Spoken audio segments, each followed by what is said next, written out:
સ્વાગત છે મિત્રો તમારો આજના વિડીયોમાં। તો આજે આપણે જોઈશું ઇતિહાસ અને સંસ્કૃતિના 100 પ્રશ્નો। તો શરૂ કરીએ। પ્રથમ પ્રશ્ન, સોમનાથ મંદિરના જીર્ણોદ્ધારનું સ્વપ્ન કોનું હતું? તો કે સરદાર પટેલનું। સોમનાથ મંદિરના સ્થપતિ કોણ હતા? તો કે પ્રભાશંકર સોમપુરા। ત્યારબાદ છે, સોમનાથ કઈ 3 નદીના સંગમ સ્થાને છે? તો કે હિરણ, કપિલા અને સરસ્વતી। સોમનાથના રક્ષણ માટે શહીદી વહોરનાર? તો કે હમીરજી ગોહિલ અને વેગડો ભીલ। ત્યારબાદ છે, સોમનાથ મંદિર કઈ શૈલીમાં છે? તો કે નાગર શૈલી એટલે કે ચાલુક્ય શૈલીમાં, જેમનું બીજું નામ છે ચાલુક્ય શૈલી। ગુજરાતના કયા સ્થળેથી કોઈ અવરોધ વિના સીધું દક્ષિણ ધ્રુવ જઈ શકાય? તો કે સોમનાથ। વર્ષ 1951માં સોમનાથ મંદિરની પ્રાણ પ્રતિષ્ઠા કરનાર કોણ? તો કે ડૉક્ટર રાજેન્દ્ર પ્રસાદ। વર્ષ 1955માં કયા રાષ્ટ્રપતિના હસ્તે સોમનાથ મંદિર દેશને સમર્પિત કરાયું? તો કે ડૉક્ટર શંકર દયાળ શર્મા। સોમનાથ પર અલાઉદ્દીન ખિલજીના આક્રમણ પ્રસંગે કયા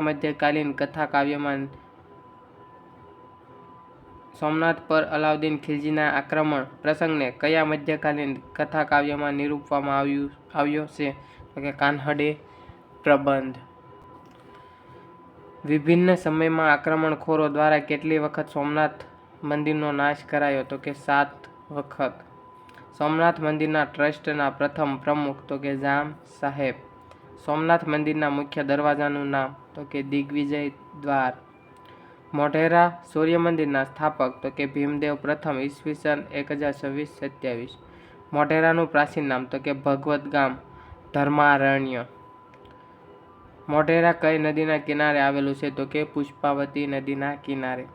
મોઢેરા ખાતે ઉત્તરાર્ધ નૃત્ય મહોત્સવનું આયોજન કયા વર્ષથી થાય છે? તો કે ઈસવીસન 1992। ધર્મેશ્વરી વાવ કયા સ્થળે આવેલી છે? તો કે મોઢેરામાં આવેલી છે। મોઢેરા સૂર્ય મંદિરમાં સૂર્યની વિવિધ કેટલી મૂર્તિઓ આવેલી છે? તો કે 12 મૂર્તિઓ આવેલી છે। રામકુંડ એટલે કે સૂર્યકુંડ કયા સ્થળે છે? તો કે મોઢેરામાં છે। રામકુંડના પગથિયા પર કેટલા મંદિર આવેલા છે? તો કે 108। મોઢેરાનું સૂર્ય મંદિર કઈ શૈલીમાં છે? તો કે ઈરાની શૈલીમાં છે। મોઢેરા સૂર્ય મંદિર કયા જિલ્લામાં છે? તો કે મહેસાણા જિલ્લામાં આવેલું છે।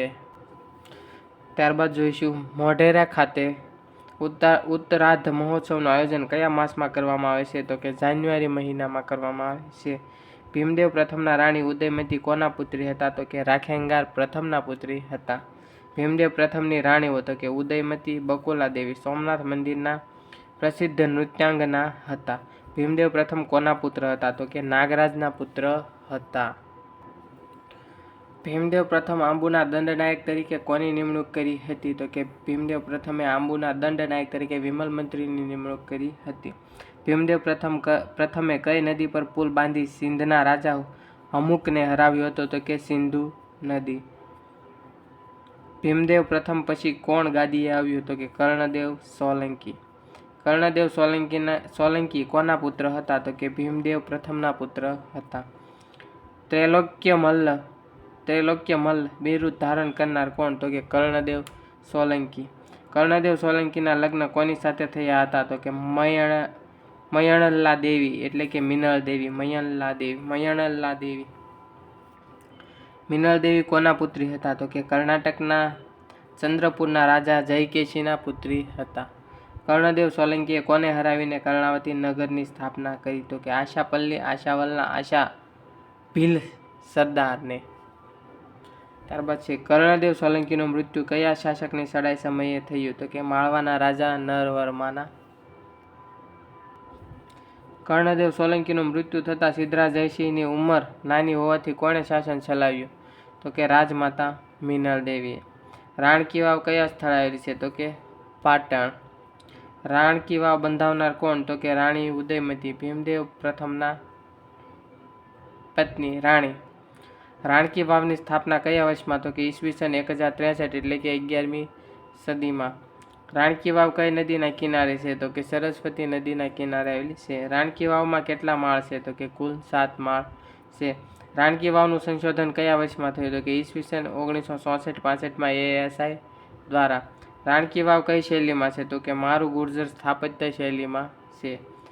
જયા, વિજયા, નંદા અને ભદ્રા શું છે? તો કે વાવના પ્રકારો છે? રાણકી વાવ કયા પ્રકારની છે? તો કે જયા પ્રકારની છે. રિઝર્વ બેંક ઓફ ઇન્ડિયા દ્વારા કેટલા રૂપિયાની નોટ પર રાણકી વાવના ચિત્રોનો સમાવેશ કરાયો છે? તો કે ₹100ની. રાણકી વાવનો ઉલ્લેખ કયા ગ્રંથમાંથી મળે છે? તો કે પ્રબંધ ચિંતામણી. રાણકી વાવની મુખ્ય વિષયવસ્તુ? તો કે દશાવતાર શિલ્પ. કુંડ વાવ કયા સ્થળે છે? તો કે કપડવંજમાં. કુંડ વાવનું નિર્માણ કરનાર? તો કે સિદ્ધરાજ જયસિંહ. હેમચંદ્રાચાર્ય જૈન જ્ઞાન મંદિર કયા સ્થળે આવેલ છે? તો કે પાટણ. સોલંકી શૈલીના મંદિરો મુખ્યત્વે ક્યાં જોવા મળે છે? તો કે સોલંકી શૈલીના મંદિરો મુખ્યત્વે કેવા જોવા મળે છે? તો કે પૂર્વાભિમુખ જોવા મળે છે. ઝીંઝુવાડાનો કિલ્લો કયા જિલ્લામાં આવેલ છે? તો કે સુરેન્દ્રનગર. એના સ્થાપક છે સિદ્ધરાજ જયસિંહ. કયા જિલ્લામાં મદનપોળ, રક્ષાપોળ, ધર્મ અને હરિજનના નામના દરવાજા આવેલા છે? તો કે ઝીંઝુવાડા. ડભોઈના કિલ્લાના સ્થાપક સિદ્ધરાજ જયસિંહ. ડભોઈના કિલ્લાનું સમારકામ કોણે કરાવ્યું? તો કે વિસલદેવ વાઘેલા. કયા કિલ્લામાં વડોદરા ગેટ, હીરા ભાગોળ, ચાંપાનેર અને નાંદોદ નામના દરવાજા આવેલા છે? તો કે ડભોઈ. ડભોઈના કિલ્લાના નિર્માણ શિલ્પી? તો કે દેવા શિલ્પી. ડભોઈના કિલ્લાના સમારકામ શિલ્પી? તો કે હીરાધર શિલ્પી. પાટણના પટોળાની શરૂઆત કયા રાજવીના સમયમાં થઈ? તો કે સિદ્ધરાજ જયસિંહ. પાટણના પટોળાનો વિકાસ કયા રાજવીના સમયમાં થયો? તો કે કુમારપાળના. અડાલજની વાવનું નિર્માણ કરનાર કોણ? તો કે રાણી રૂડાબાઈ. ધોળકા ખાતે મલાવ તળાવનું નિર્માણ કરનાર? મિનળ દેવી. વિરમગામ ખાતે મુનસર તળાવનું નિર્માણ કરનાર? મિનળ દેવી. મલાવ તળાવ અન્ય કયા નામે ઓળખાય? તો કે ન્યાય સરોવર. મુનસર તળાવ અન્ય કયા નામે ઓળખાય છે? તો કે અર્ધ સહસ્ત્રલિંગ સરોવર. મુનસર તળાવનો આકાર? તો કે શંખ જેવો. દેલવાડાના દેરાનું નિર્માણ કરનાર? વસ્તુપાળ અને અનુપમા દેવીના કહેવાથી. મોઢેરાનું સૂર્ય મંદિર ઉપરથી કયું વૃત્ત પસાર થાય છે? તો કે કર્કવૃત્ત. સિદ્ધરાજ જયસિંહ કોના પુત્ર હતા? તો કે કર્ણદેવ અને મિનળ દેવીના. સિદ્ધરાજ જયસિંહનું જન્મસ્થળ? તો કે પાલનપુર. કર્ણદેવ અને મિનળ દેવીના. સઘરા જયસિંહ કૃતિના રચયિતા? તો કે મહિપત રામ રૂપરામ. મુંજાલ, શાંતુ અને ઉદયન કોના મંત્રી હતા? તો કે સિદ્ધરાજ જયસિંહના મંત્રી હતા. ત્યારબાદ જોઈશું પ્રજ્ઞાચક્ષુ કવિ શ્રીપાળ કોના દરબારી હતા? તો કે સિદ્ધરાજ જયસિંહના દરબારી હતા. સિદ્ધરાજ જયસિંહે ખંભાતના દંડનાયક તરીકે કોને નિમ્યા? તો કે ઉદયનને. સોલંકી વંશનો સૌથી પરાક્રમી અને પ્રતાપી શાસક? તો કે સિદ્ધરાજ જયસિંહ. સિદ્ધરાજ જયસિંહે સોરઠ વિજય પ્રસ્થાન સમયે બિરુદ ધારણ કર્યું હતું. એ કયું બિરુદ? તો કે ત્રૈલોક્ય ગંડનું બિરુદ ધારણ કર્યું હતું. સિદ્ધરાજ જયસિંહે સોરઠ જીતી કયા સ્થળની યાત્રા કરી? તો કે સોમનાથની. સિદ્ધરાજ જયસિંહે સોરઠ વિજય પછી કયું બિરુદ ધારણ કર્યું? તો કે સિદ્ધ ચક્રવર્તી.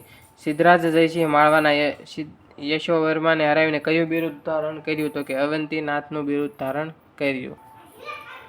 સિદ્ધરાજ જયસિંહ બર્બરકને હરાવીને કયું બિરુદ ધારણ કર્યું? તો કે બર્બરક જિષ્ણુ. સિદ્ધરાજ જયસિંહે સોરઠના દંડનાયક તરીકે કોને નિમ્યા? તો કે સજ્જનસિંહ.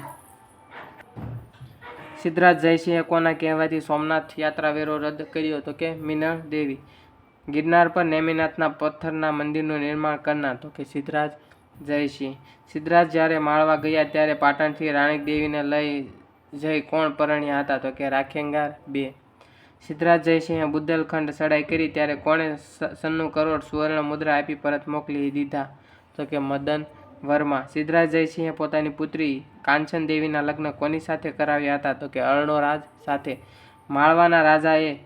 માળવાના કયા રાજાએ સિદ્ધરાજની ગેરહાજરી સમયે ચડાઈ કરી હતી? તો કે નરવર્માએ.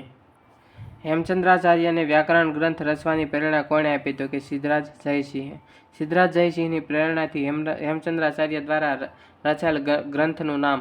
તો કે સિદ્ધહેમ શબ્દાનુશાસન. ભાષા એની પ્રાકૃત હતી. શાકંભરીના ચૌહાણ રાજા અર્ણોરાજને કયા સોલંકી રાજાએ પોતાને અધીન કર્યો હતો? તો કે સિદ્ધરાજ. ભિન્નમાળના પરમાર વંશના સોમેશ્વરને કયા શાસકે તેનું રાજ્ય પાછું અપાવ્યું હતું? તો કે સિદ્ધરાજ જયસિંહે.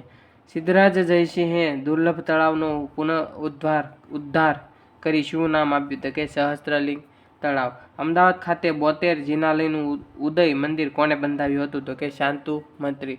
સિદ્ધરાજ જયસિંહના સમયમાં કયા કવિએ સહસ્ત્રલિંગ અને વડનગરની પ્રશસ્તિ રચી હતી? તો એ હતા કવિ શ્રીપાળ.